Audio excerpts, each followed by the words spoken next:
Es decir, cuando empezamos a... Logos es razón. Cuando empezamos a hablar de una imagen del hombre, y esta imagen del hombre tiene alguna relación con lo que es lo que lo rodea como ámbito donde se desarrolla ese ser humano, hay muchas maneras de denominar esa relación. Hay posturas, por ejemplo, totalmente reduccionistas que reducen al hombre a algo más de la naturaleza. ¿Está bien? El hombre surge en la naturaleza y es más, hay algunos, por ejemplo, en lo que fue la Carta de la Tierra, no sé si les suena. La Carta de la Tierra fue una carta firmada, no sé si fue en el Cairo o en Pekín, en el año 94, y en esta Carta de la Tierra se estaba buscando la posibilidad de reemplazar una ética que vaya por el lado de los 10 mandamientos por otra que sea consensuada a nivel de los pueblos. Es decir, se reunieron a nivel de Naciones Unidas y hicieron la Carta de la Tierra. Y esa Carta de la Tierra es una ética respecto a la Tierra como nuestro hogar. Entonces hay un teólogo católico, un poquito heterodoxo, que se llama Leonardo Boff, un brasileño, que proponía que el hombre desapareciera porque somos parásitos en la Tierra. Es decir, somos una especie de parásito que constantemente se alimenta de la Tierra, pero la va destruyendo al mismo tiempo, ¿no? Entonces él decía, bueno, sería bueno que desapareciéramos y que apareciera alguna otra especie, porque todo va a seguir evolucionando. Entonces, a ver, cuando hablamos de la subjetividad, y cuando hablamos del hombre, es importante ver qué imagen tenemos de hombre. Seguramente Boff parte de una imagen en la que lo más importante es la naturaleza, no el ser humano. ¿Está bien? Entonces, acá se está hablando de logos y se está hablando de physis. El concepto griego de esta relación de logos y physis es que el hombre es un microcosmos. Está el gran cosmos, el macrocosmos, que es el universo, y el hombre es el microcosmos. El logos entre los griegos va apareciendo de a poco, es decir, la posibilidad de razonar que brota de las estructuras míticas. ¿Se acuerdan que habíamos hablado de eso? Primero viene el mito, después aparece la razón con la filosofía, y el logos primero se lo ve como una función divina en la naturaleza y después se va reconociendo este logos dentro del hombre. Entonces, cuando estamos hablando de esto, de logos y de physis, es esta relación de la inteligencia con la naturaleza. Y esta naturaleza puede tener una estructura interna en sí misma, la naturaleza, pero también el hombre tiene la posibilidad de reflejar esa estructura en sí mismo.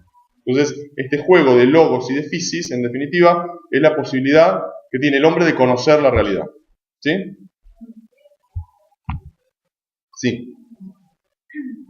Hay que estudiar al hombre en tanto que sujeto, en tanto que logos y práctica.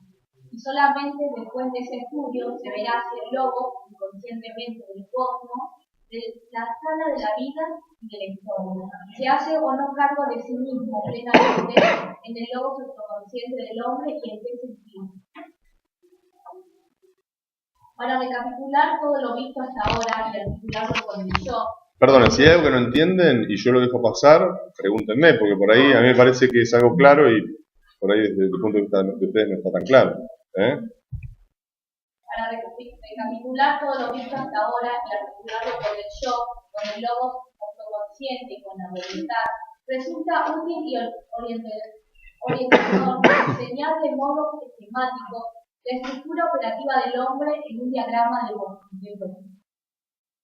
En los capítulos anteriores hemos estudiado cómo se despliega la psique en el conjunto de instancias funcionales que constituyen la estructura operativa del organismo viviente.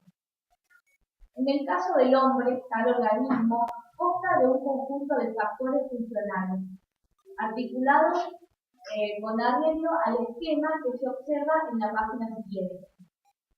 Los únicos factores que no se han estudiado en los capítulos anteriores y que constituyen temas nucleares de la antropología filosófica son el intelecto y la voluntad. Como en el caso de las demás estructuras operativas, ninguna de estas dos se identifica ni con el sujeto ni con sus operaciones. A ver, de una manera Choza se está haciendo cargo de lo que ya escribió, ¿sí? Es decir, todo el libro tiene una dinámica en la que empieza a hablar de alguna forma la aparición del hombre sobre la Tierra, ¿sí? Y toma, entre otras cosas, la teoría de la evolución. Entonces va describiendo todo lo que tiene el hombre, pero que al mismo tiene con otros seres, en relación con otros seres, ¿no es cierto? Bueno, ahora va a aparecer acá, en esta parte del libro, va a aparecer lo que es más propio del ser humano, que es la voluntad y la inteligencia. Y entonces hace un diagrama, y en ese diagrama pone en relación todos esos conceptos que trabajó antes y los va a relacionar con estas dos potencias del alma humana, que son la inteligencia y la voluntad. Lástima que no lo tengan acá para mirarlo, pero bueno, cuando tengan la copia van a poder ver que es un esquema que tiene varias formas de lectura. ¿Sí? Sí. En el esquema que se ha trazado de las instancias operativas del hombre, se han dispuesto a la derecha las instancias cognitivas, en la de la izquierda las apetitivas y en la del centro las funciones vegetales. ¿Qué sería esto? A ver, dice, habla de funciones, a mí lo que más me importa ahora es el tema de las funciones cognitivas y apetitivas. ¿Qué será esto? ¿Les suena de alguna manera, de psicología? ¿Cuáles son las funciones cognoscitivas? ¿Qué nos permiten a nosotros? Conocer. ¿Y cuáles son esas funciones?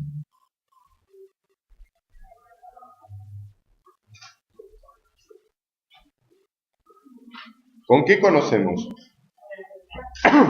¿Con los aprendizajes. ¿Y cómo aprendemos? ¿Qué tenemos nosotros para aprender? Los sentidos. Bueno, muy bien. Los sentidos. En el cuadro que ustedes van a ver, todo empieza por el lado de los sentidos y va a haber un movimiento, dice, de agujas de reloj.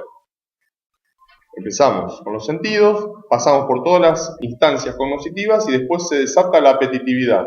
¿Qué es la apetitividad? El apetito. ¿Y el apetito con qué tiene que ver? Bueno, con comer. Con la acción. Porque la acción, nosotros desarrollamos acciones para alcanzar fines que nos satisfagan. ¿Está bien? Por ejemplo. Exactamente, pero ¿empieza en qué momento?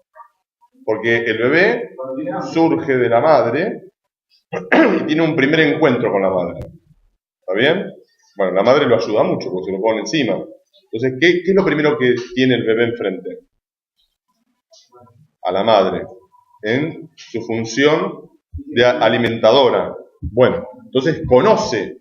Primero que nada, conoce. ¿Ven? Percibe una forma, o sea, a través de lo táctil, porque el bebé mucho no ve. ¿Está bien? Pero enseguida, ni bien tiene esta percepción, se desata todo un mecanismo que lo lleva a satisfacer un apetito. ¿Sí? Eso lo van a ver después en el cuadro. Pasa por los sentidos. En el bebé la inteligencia y la voluntad están nada desarrollados. Digamos que directamente pasaría a lo que sería la acción motora que lo lleva a alimentarse, ¿no? Bien. Después se complejiza, es decir, el hombre va creciendo, después de que pasa, de que deja de ser bebé hasta que llega adolescente, adulto, se complejiza a través de todo lo que tiene que ver con las potencias espirituales. Entonces ya nuestros deseos son de otros órdenes, ¿sí? No nos conformamos con solamente comer, ¿sí? ¿Qué otras cosas queremos?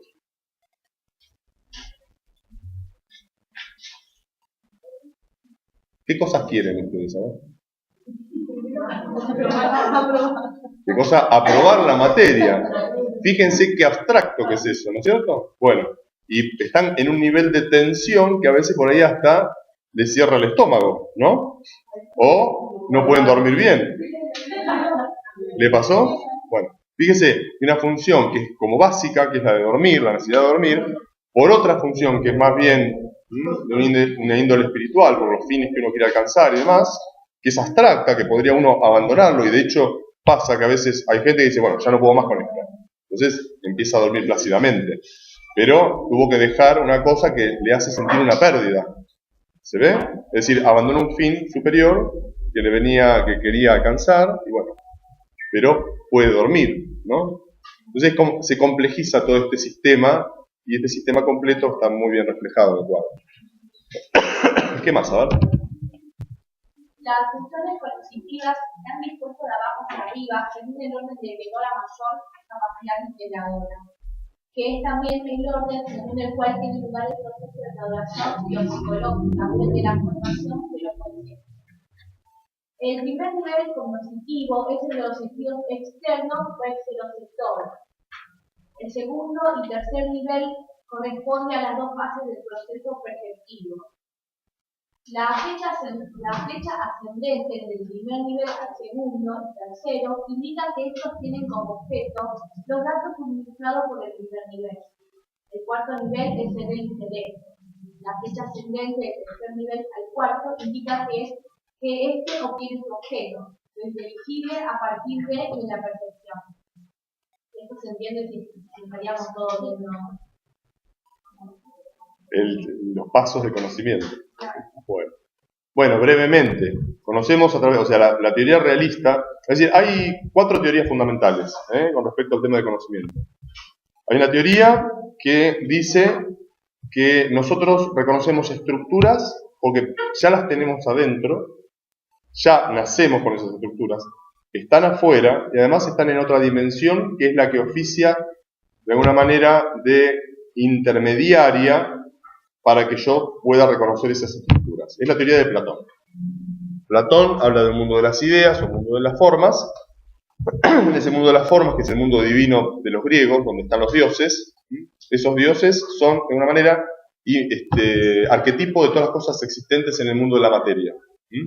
Entonces, esos arquetipos son participados, dice Platón, por el mundo material. Pero el mundo material no es un mundo real, es un mundo que se fuma. Es parte, de alguna manera, chicos, lo de siempre, de esta idea que tienen los primitivos. Los primitivos tienen esta idea de la reencarnación, de que el alma va pasando por distintas vidas para purificarse, de que el alma, al desprenderse del cuerpo, pasa por otro lado y vuelve a encarnarse. ¿Está bien?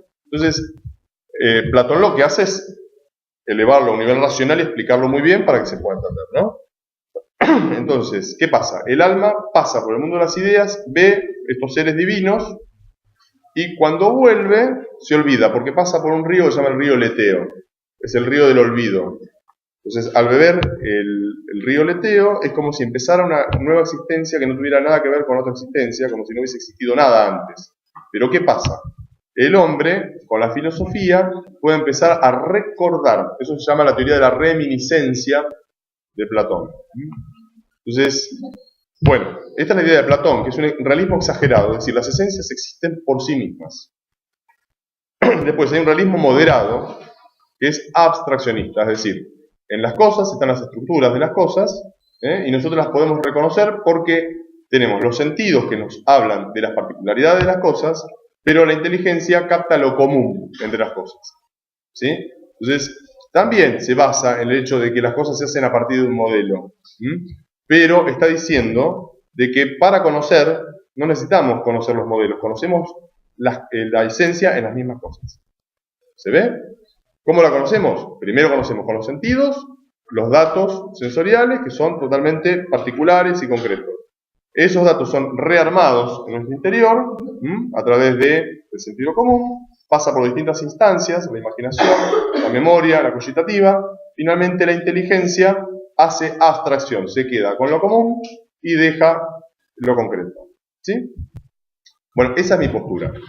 Pero hay otras dos posturas que son las más fuertes en la modernidad, que son el conceptualismo y el nominalismo.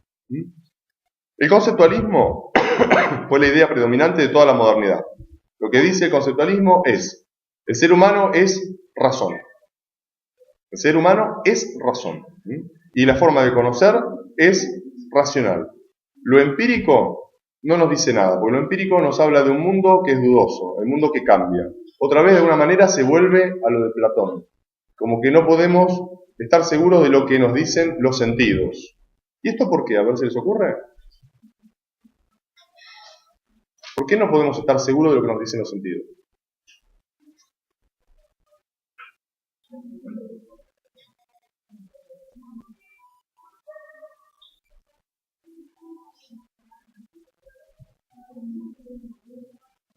Es una de las formas que tenemos nosotros para percibir las cosas, pero digamos. Pero ¿por qué no podemos estar seguros de lo que decimos sentidos? ¿Es subjetivo? A ver. Es subjetivo. ¿Qué quiere decir que es subjetivo? Que usted conoce una forma distinta de ella. Bueno. En Descartes lo que hay es una gran desconfianza. Va más o menos por ahí, pero hay otros elementos. A ver, por ejemplo, tanto usted como usted ven el pizarrón de color verde, ¿no? Y me parece que estaremos de acuerdo en eso. Bueno. El problema está en que los sentidos a veces engañan. Engañan, no... A ver, como hay una especie de diálogo entre lo que nosotros conocemos con los sentidos y lo racional, la razón detecta una cosa que está mal cuando queremos tomarla tal como viene de los sentidos. Si yo tengo un vaso de agua y le pongo una regla a la luz, ¿qué veo? ¿Nunca les pasó de mirar una cuchara a través del vaso de agua? Sí, o se deforma, se agranda, ¿ven? Sí, parte de lo que es toda la teoría óptica, ¿no? O sea,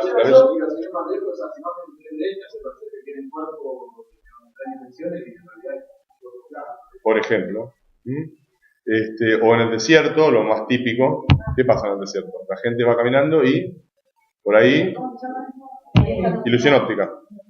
Bueno, ve como que hay por ahí una laguna y no hay nada.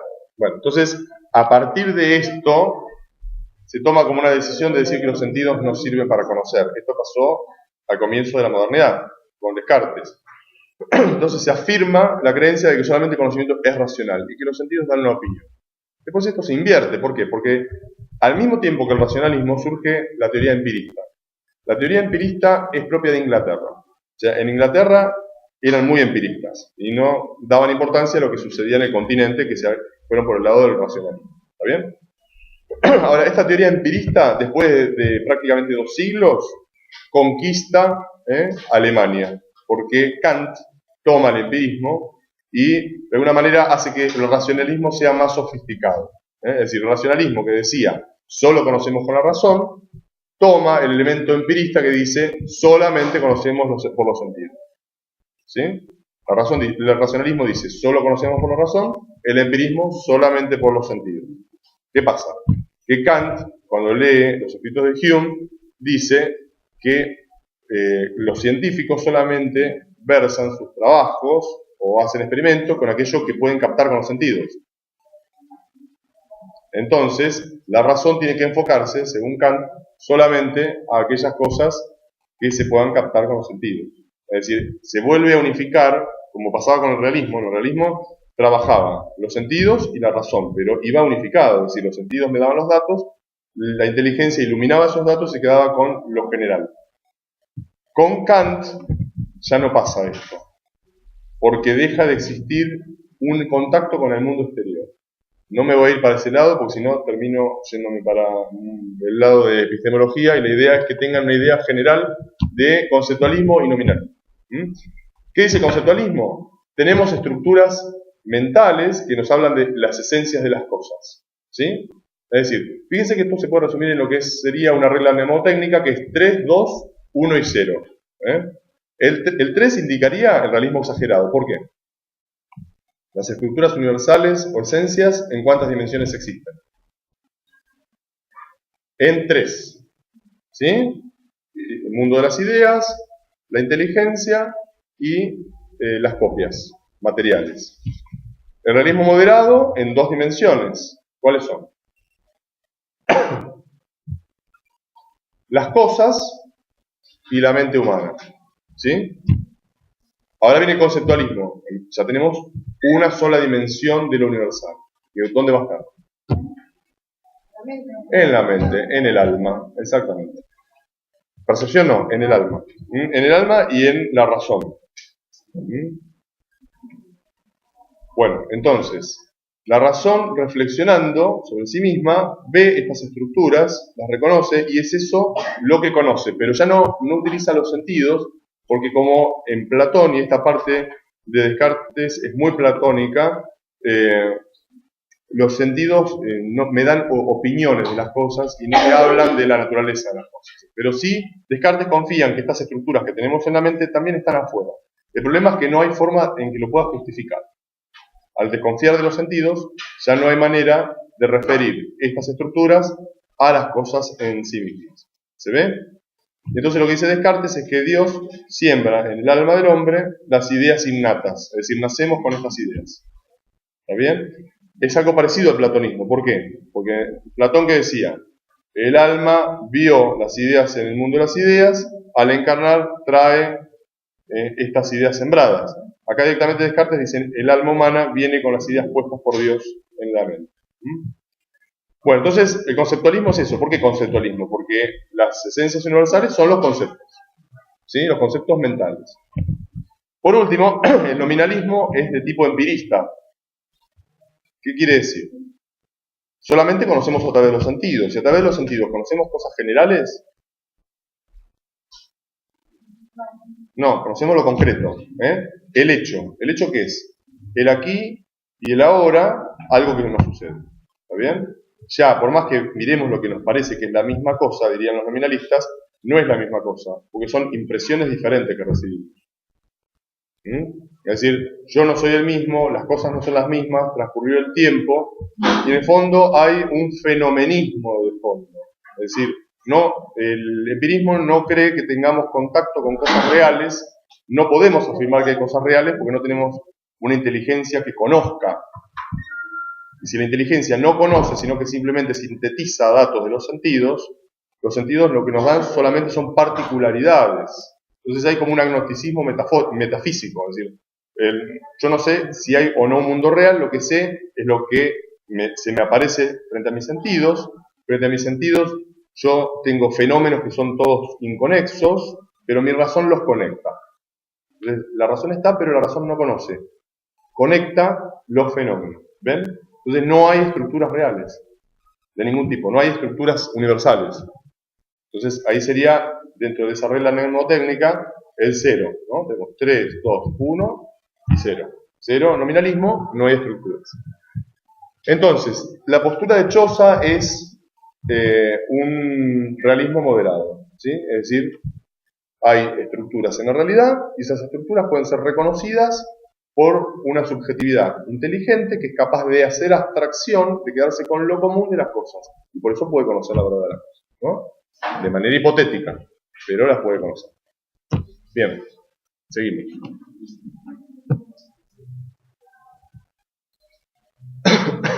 Los tres niveles cognitivos superiores fundamentan tres instancias afectivas. Las flechas horizontales de derecha a izquierda pretenden indicar esa relación de fundamentación. La sensibilidad externa implicada en la síntesis sensorial y en la imaginación fundamenta el deseo de satisfacer necesidades orgánicas, deseo de lo agradable, aquí y ahora. La instancia valorativa y la memoria fundamentan la agresividad y los impulsos. ¿Estamos en recreo? Avísenme, por favor, no se escucha, acá no toca el timbre ni nada acá, ¿no? Bueno, entonces vamos un